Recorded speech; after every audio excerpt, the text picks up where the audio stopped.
Welcome back.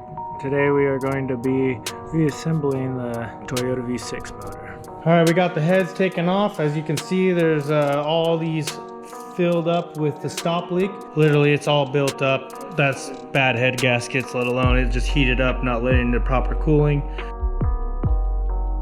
This is what we're going to be starting with to basically reassemble it. We're going to put the head gasket on, put the heads on, and torque them down to spec. Alright, we just did torque the head down, basically do it from a star pattern, and then you want to do it on the back on those sides that have the grooves in it like a gasket. Torque them down from back and forth basically. Go ahead and throw your valve covers on, make sure you get the gasket on, and then you go ahead and throw these gaskets on, but make sure you got that plug up and under that one. Then you're good to throw the intake manifold on. You throw the intake manifold on, watch that gasket like I was saying before, and then you're going to torque those all down.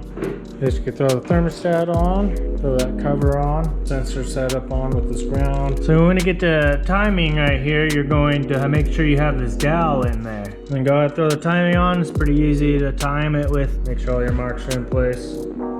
Wiring harness on with the injectors. Alright, we threw on the fuel rails, the distributor, and then we can throw on the intake manifold, basically all the covers and the fan pulley. Then you're good to put all your pulleys and all the other brackets on.